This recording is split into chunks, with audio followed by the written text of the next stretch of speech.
More power to you. Chapter 15, your daily work plan.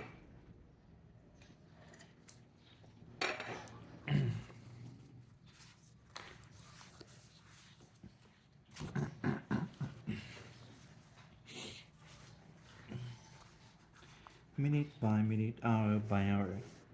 What does a leader do? How did how does he do his job of leading when he is being effective and when not? The content of his leadership job, what he actually does in the course of his work, provides us with an excellent picture of his general effectiveness and how he helps his group to accomplish two objectives.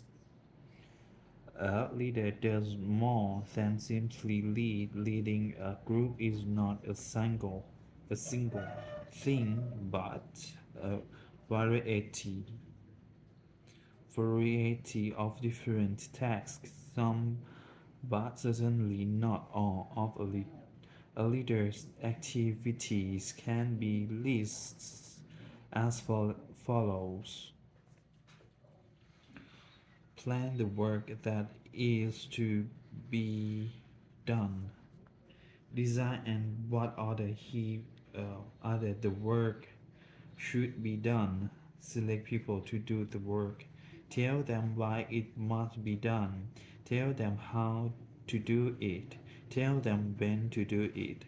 Listen to reason why it can't be done or should be done by somebody else or done in a different way or at another time. Do you follow a plan? Your own personal activity on your job is important for several reasons. Is established established establishes a way of doing things and sets a time pattern for the group as a whole. It is often used by subordinates as a model for their own activity. But even more important, the kind of activity can reveal something about your choice of a leadership policy. It can show how well you are actually applying the leadership method you have selected. A brief study of your daily work plan will show you whether you are using the leadership method of your choice, whether you are sufficiently sufficiently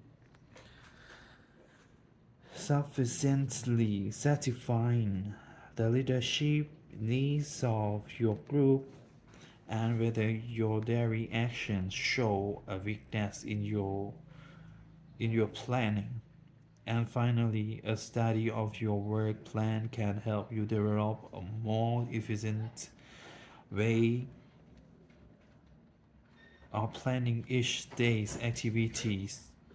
There are many good reasons against planning in advance or of your leadership activity. First, the work is not likely to be the same all of the time, each week generally bringing a series of new and unexpected deities.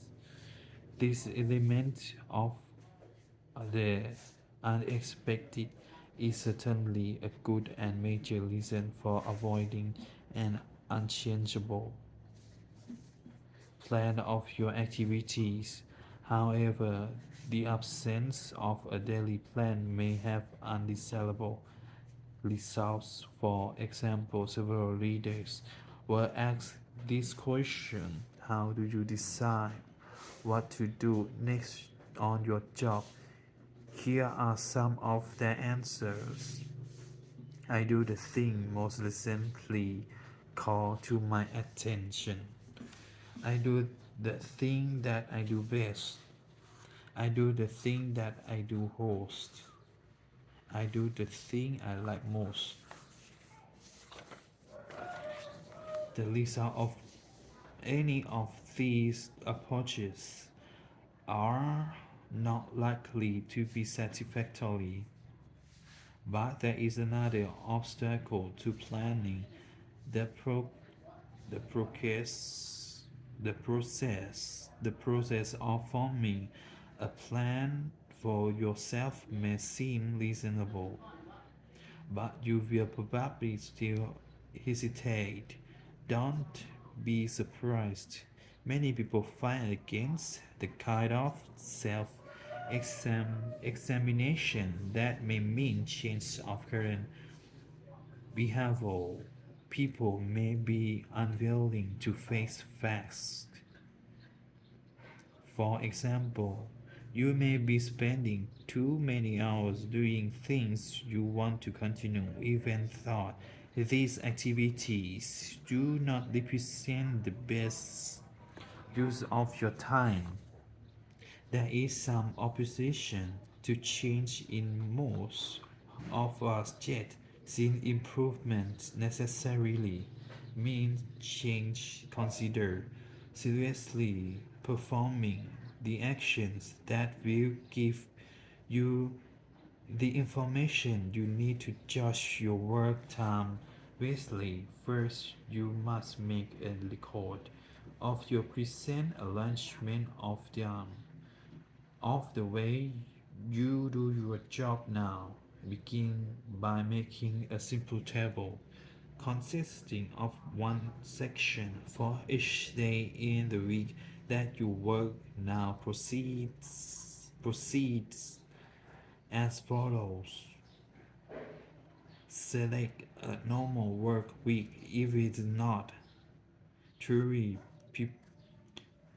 representative of your activity. The information will not be especially helpful. In certain cases, it may be wise to keep a record for several weeks. Keep the table near you so that you can note the time spent by you on each activity. Write your notes as soon as possible after a particular task is finished. If there are frequent in- interruptions in your work, you may want to record your notes once every hour. Do not fail to note small pieces of information. Many 5-minute jobs can account for a large section of working time. Divide a long difficult task into its individual elements. One continuous activity may consist of several different kinds of work. For example, completing a report may require all the forms and getting information from various group members. Note the starting and stopping time of each activity. For example, 9 to 9:30 reading the morning mail, 9:30 to 9:45 meeting with Mr. Smith to discuss tunes and machinery. Keep your time study table as carefully as possible for an entire week. At the end of the week, you will be ready for the next move. Look at your above for the first day's work. Does the sum of activities clearly equal the total hours of your work? Clearly equal the total hours of your work day.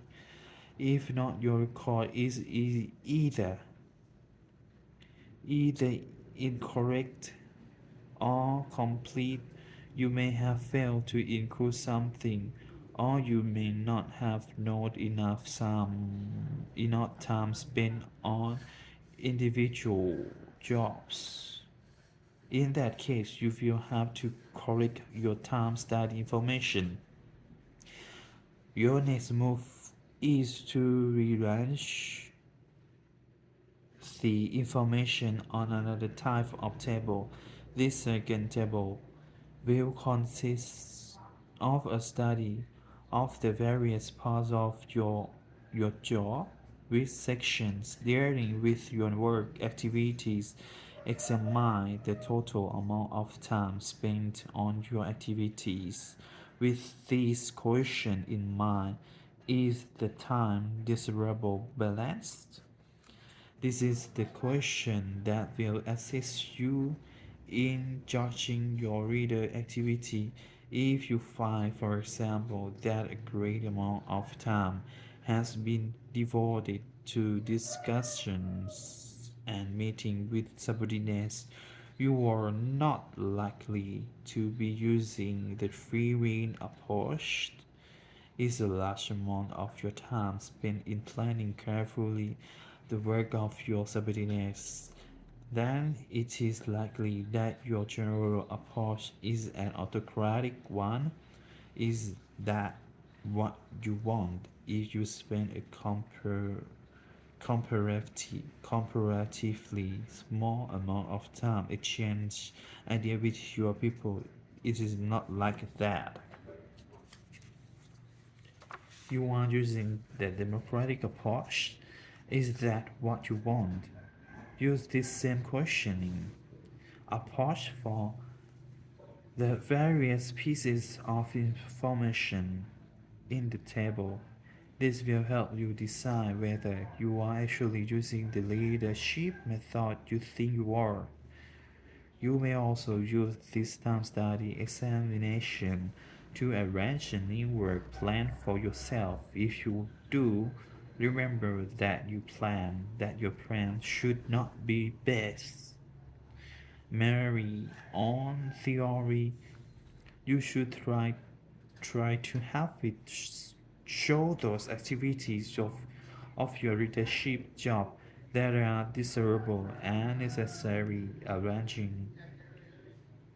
Rearranging your work plan can help remove some standard obstacles to efficiency. Loss of wasted time may result if you do the same work as subordinate normal readers. Interruptions may be rationally necessary or controllable. The information in your time study should reveal weaknesses in leadership frequently. Just knowing your mistakes suggests a way of correcting them.